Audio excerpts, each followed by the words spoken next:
now, where local sports matter. News Channel 7 Sports. Well, it's another busy Wednesday from Point South Marina as the teams gear up for the 2026 Bay Point Billfish Open.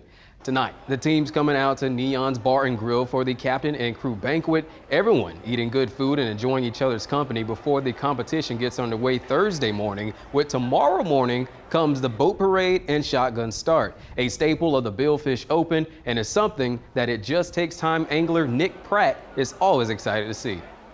These shotgun starts that they have in the Gulf are, exceptionally well, and it's just really outstanding to watch the amount of speed that, all these big boats have. As for the weigh-in days, tournament director Bert Merritt is telling people to come on out to the marina and enjoy the free event. Yeah, come. It's free to everybody to come out and watch. We got a lot of nice parking. You got to pay a little bit to park, but everything is it's wonderful down here. It's a good scene. It's fun. You can see a lot of fish on Friday and Saturday, and the bands be playing. It's going to be a very nice event. People love Bay Point. They love it. They've loved it before, back when it used to be, and now they're back, and everybody loves it. A couple thousand also in attendance for the opening night concert. As you can see, the dock's full of people coming on out to enjoy some good live music to officially kick off the start of the 2026 Bay Point Billfish Open. The boat parade and shotgun start tomorrow morning at 9 a.m. Bay Point Billfish coverage is sponsored by Marine Max of Panama City Beach. Now for our top story of the day, just yesterday, the NCAA approved a new set of eligibility rules that has been debated for some months now. Division I athletes will now be allowed 5 years of competitive play during their college careers. This replaces the long-standing 4 years of play. This also means that medical red shirts and waivers, as we know today, will no longer exist. The new age-based eligibility model will go into effect for student athletes following this next school year in 2027-2028. It's another week of travel baseball tournaments over at the Public Sports Park with week 2 of the Grand Slam World Series. Hundreds of teams here in the Emerald Coast competing against one another. Teams from right here in Florida, Georgia, Alabama, Texas, even Kentucky, and beyond playing pool games from Monday to Wednesday, with the tournament games kicking up here this afternoon. Assistant General Manager of Client Services at Public Sports Park, Randy Pruden, telling me that with the heat we've got going on this week, they've taken extra precautions, but many who come are used to the Florida heat. So good news is for us here at the complex, a lot of our teams are repeat year after year after year. They're used to the Florida heat. We have a couple teams from Texas. They're also used to the heat as well. But we do have 2 misting stations out throughout the back end of the park that use as like a water park type of area. Also our umpires, to make sure they're safe, they'll always have ice buckets going, their cooling towels, all that. We also have our wonderful athletic trainers around on staff for all hours of the event as well.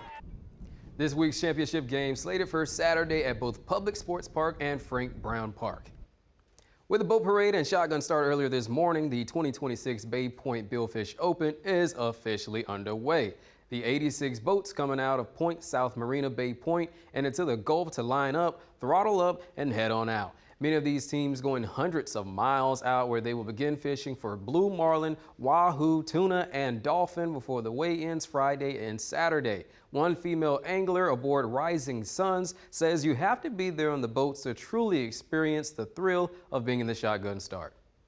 Yeah, no, I think that's what makes it so exciting. That's what brings the adrenaline is everybody going in a line out to that through that parade, and then out there the shotgun start. It's unmatched. It's so much fun off of the coast here in Panama. It's one of my favorites to watch and be a part of. Yeah, it's pretty cool. Like you said, there's so many boats involved. There's even more spectators involved that come. So being able to come back and show them all the cool stuff you did over the weekend, that's one of my favorite parts about this sport. So I think Bay Point does a great job at just making that really happen and make it fun for everyone involved. Again, weigh-ins start tomorrow and Saturday at 4 o'clock, so get out to the marina early to get some good seats and enjoy the vendors. Tonight, more concerts and the Miss Real Lady crowning at 8 o'clock.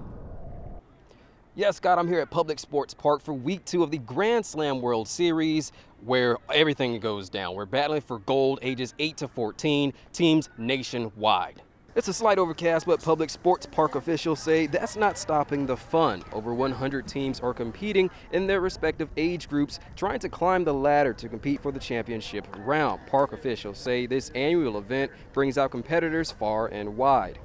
I, per day, meet 200 to 300 people I'll probably never see again in my life. So I get people from all age groups.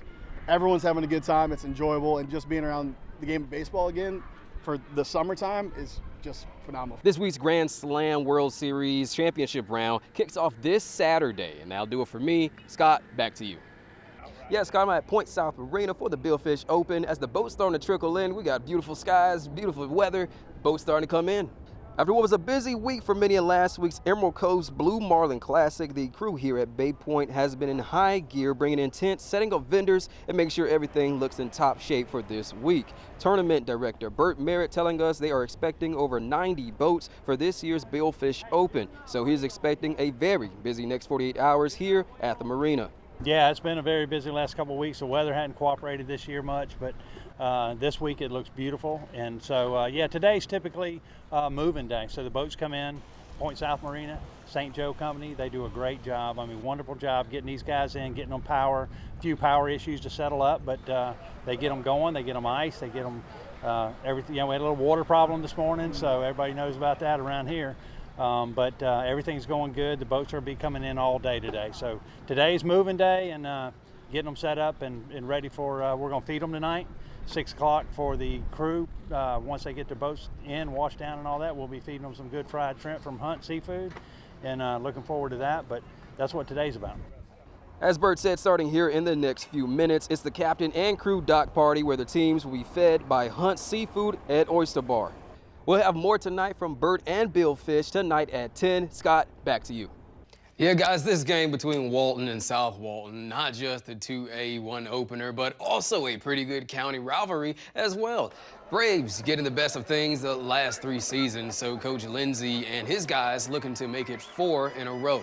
Coach Teza and his Seahawks looking to snap that skid. First quarter, Seahawks with the football. J.D. Brown, he fires the near side to Carter Hawk, makes a stutter step and able to fight for extra yards until he's brought down around midfield. Few plays later, Brown drops back to pass and fires down the field looking for the end zone, and Max Baker able to come down with the catch. Seahawks score first, 6-0. Next drive is the Braves offense up to bat. Running back Sincere Williams fights around the defense until he's met by a host of black uniforms and the ball pops loose. Players dive to the turf and South Walton able to take control after the fumble recovery. So the Hawks march down to the 5. Brown taking his time in the pocket, forced to escape out to his right and makes the throw on the run right back into the hands of Baker. Seahawks increase the lead to 13 after an onside kick is recovered by South Walton. Brown able to connect with Grant Gilmore, spun down to the ground by the Braves, and the ball pops free. This time, Walton's defense all over the football.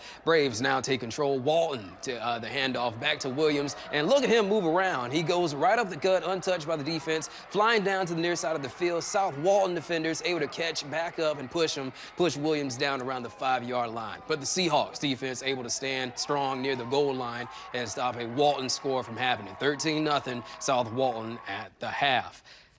Yeah, guys, a great matchup here as Coach Tanner Jones taking his Tiger Sharks north tonight with a 3-3 mark, coming off a big win over Rutherford. Coach Buchanan and his Tigers at 5-1 and coming off a bye week, so well rested with some banged up players getting well. First quarter action, Tiger Sharks with the ball near midfield. The give to Corbin Butts, who comes around the near side, picks up 31 yards down to the Tigers 21. Hard landing on the noggin there. That helps to set up this one right here. QB Eli Harris calls his own number and takes it in from 13-yard line. 7-0 Port St. Joe. Ensuing kick goes to Jacoby McKinney at the 20. He comes right up the gut. Good blocks, and this return all the way to the Tiger Sharks' 30-yard line. Now, after the quarter changes, it's a pitch to Keaton Owens, who goes around the left side, down the sideline, and he's got a 22-yard touchdown. That ties the game at 7.